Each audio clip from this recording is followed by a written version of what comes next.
This is Cassie. And this is Anna. And you're listening to Now Showing.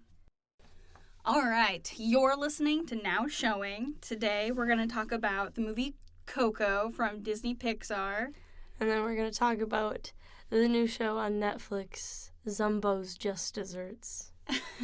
Because I love cooking shows.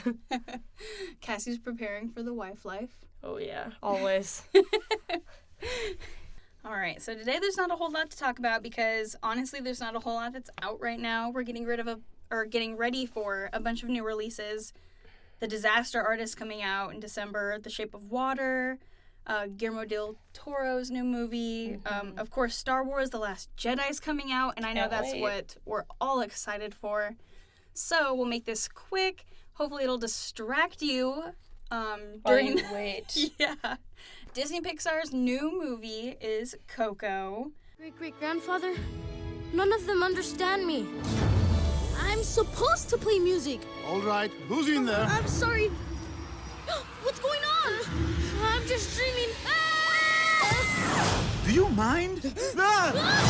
Welcome to the land of the dead. Dante, wait up! You gotta stay with me, boy. This isn't a dream then. You're all really out there. Agents at the Department of Family Reunions are available to assist you. Please be on the lookout for a living boy. Miguel, you're here. We're your family, mijo. It is directed by Lee Unkrich. It's amazing. It's simply a beautiful movie. Even for a kid's movie, I enjoyed it. And for being a kid's movie, it's really long. I think it's about 2.5 hours. Oh, my goodness. Yeah, and then it starts off with, of course, Pixar's normal short, except the short was a 20-minute short from Frozen. Oh, okay, that makes sense. And it was... Was it the Olaf one? Yes, and it was cute. It was funny. I love it. But for kids, 20 minutes before That's you're a about to go long into time. a movie, it was bad. A lot of people were walking out of the theater asking, did we go into the right movie or what's going on? I guess it got so much lashback that they actually pulled it. 2 major theater companies, I'm thinking AMC and who knows what else, pulled it from showing it before the movie because it's just too long. But the movie was beautiful, and surprisingly, the people who wrote the songs for Frozen wrote the songs for this movie. Really? So, I mean, it would make sense that they would go hand in hand. Yeah, but I'd see more of like a Lin-Manuel Miranda handling it. Yeah. Than like the people who wrote the music for Frozen, but whatever. Yeah. All right, so overall, Coco is about the story of a young boy who loves music. He's loved music since he can remember. Unfortunately, though, his family doesn't. Sad. Yeah, they have banned it from their family. Spoiler alert. They banned it? Yes. All right, so get ready. Tons of spoilers coming at you right now. So, in the beginning, you have a husband, a wife, and a baby. The husband goes on tour with his musical mariachi career and leaves the wife and the baby. He never comes home. And so the wife gets pissed off, and she's like, you know what, I'm going to have to take care of this baby on my own. Starts her own company making shoes, and her whole family makes shoes.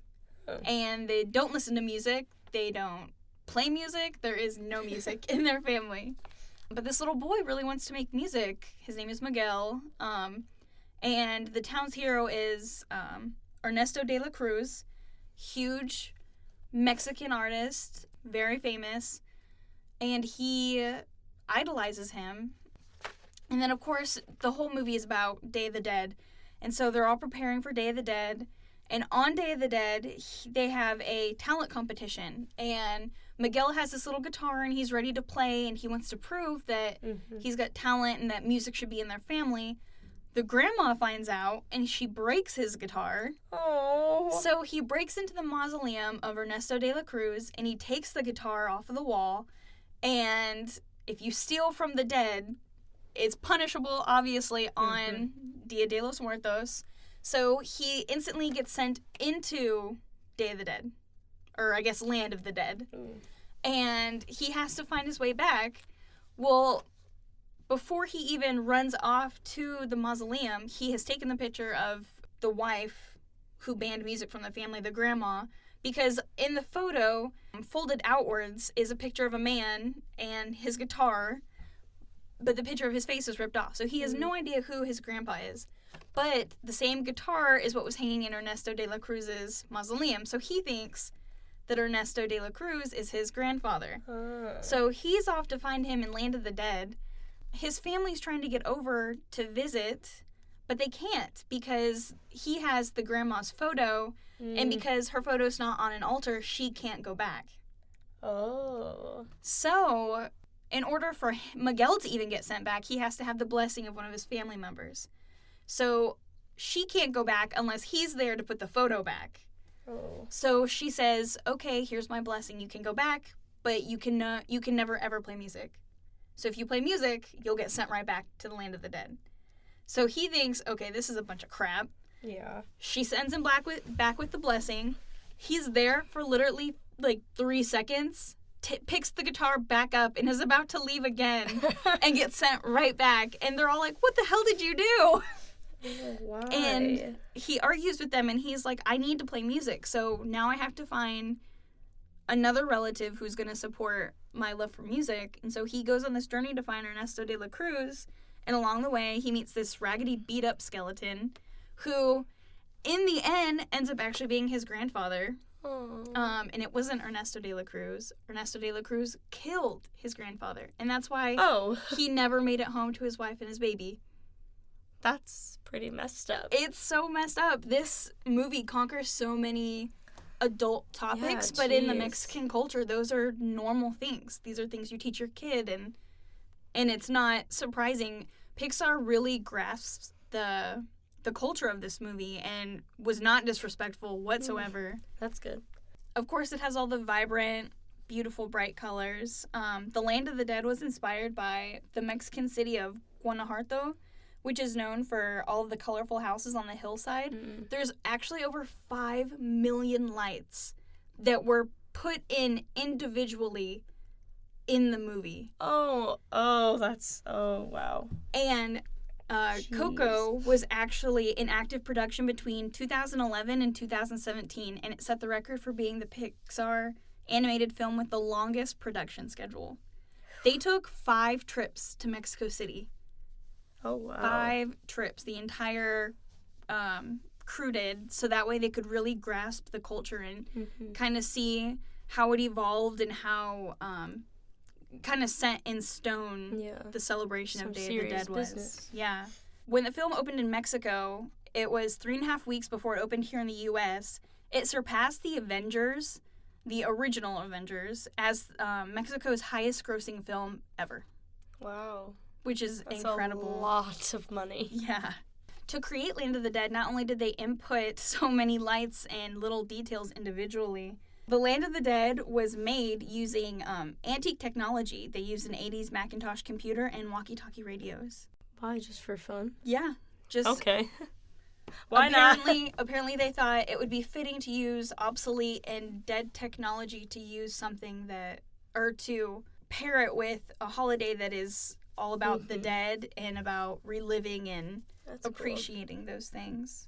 Oh, really messed up on Disney's part. They tried to trademark the phrase Dia de los Muertos. Why? They tried to trademark a holiday name because they originally they wanted to name the movie Dia de los Muertos. And to do that and to create all the merchandise that would go with it, they needed to trademark the name. Well, that got a whole lot of feedback, negative Obviously. feedback. That's not an okay thing to do. But Disney thought not. they'd try it. It literally was out there for 2 weeks, and they decided to pull it back and rename it Coco. Good. Yeah, so bad. Jeez. Some more fun facts. Okay, this whole movie was just beautiful. The colors were beautiful. The movements were super real. You can see them. The characters are breathing. At one point, they close up on Miguel's face while he's like inches away from a TV, and you can see the glow of the TV on his face, and you can see the hair on his face and the hair on his little arms. That's so cool. It was nuts. We noticed it right away. I was like, oh my God, this is an animated film, and I can see the hair on this little boy. Also, anytime anybody played guitar during the movie, they were actually playing the correct notes. They took the time to... That's insane. Yeah, I mean, this is 6 years in production. Yeah. They went all out with this one. And there were 500 individual pieces of clothing created for all the crowd characters throughout the movie. Wow. And there are thousands and thousands. The only live plant you see during the movie are the marigolds. And you see tons of them. And they were all, like, individual petals were, like, placed in this film. Wow. They took a lot of time doing this. And then Ernesto de la Cruz is the 7th villain in a Pixar film to die. So Deserves it. he's pretty awful. But the other 6 were Hopper from A Bug's Life, Syndrome in The Incredibles, Otto and Wally, Charles Muntz in Up, Mordu in Brave, and Thunderclap in The Good Dinosaur. We're about to Zumba up some food. Oh, yeah. Why is it called Zumba? Zumbo is... Oh, Zumbo, his sorry. So Zumbo is Australia's #1, like, major pastry and dessert chef. What the hell? It's floating. No tricks. What the? No special effects. Just desserts. Zumbo's Just Desserts. He does these absolutely insane desserts where you're just kind of like, how in the world is that humanly possible? But I found this show on Netflix, and I don't know a lot about it, but I really like it. But it's this Australian baking show, and basically the premise of it is a bunch of contestants come in, and they get a challenge. So it's make, like, a kid's birthday cake, and they can make whatever kind of birthday cake they want, and they can do whatever they want with it, decorate it however they want. It just has to be their best whatever. So they make that, and then they all present it to Zumba, and his partner, whose name is... They give it a score out of 10, and so they each give it a score out of 10, so it like, adds up to be whatever out of 20. And so they have to obviously beat the other person, and sometimes it goes really, really, really, really, really bad, and other times it goes really great. Everyone's happy. There's desserts. There's desserts, and they're all fine. There was one, they had to make a croquembouche, which is a European dessert, and it's like cream puffs. Oh, yeah. It's pâte à choux dough, and they fill it with chocolate custard, and then they caramelize, and they put caramel on them, and then they make it into a cake. And they have stuff in the middle. I don't remember what was in the middle. But, like, they had stuff in the middle, but they put it around the edge. And then on top, it had sugar hearts, or isomalt hearts on top. And, like, 2 of them, like, balanced on top of each other. And this lady's was leaning like the Leaning Tower of Pisa. And I was like, oh, no, oh, no. I was so stressed out about it. Turned out fine for her in the end. But it was just, like, they're so insane to do. And they only have 3 hours. That's it? Yeah, no matter what it is. Every my single God. time they only get 3 hours for the Zumbo challenge. Yeah, but check that out because it's really good. Side note, the newest season of Great British Bake Off is also up on Netflix, so watch that.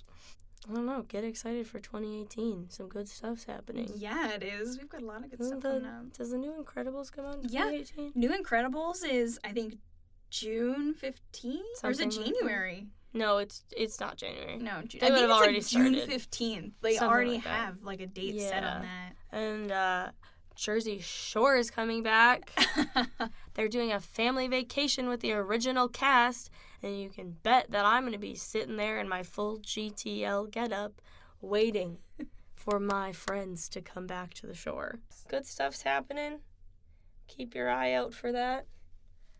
You know? We've got some great films that weren't available worldwide, like My Friend Dahmer. Yeah, I wish I could have seen that one. Yeah. Couldn't.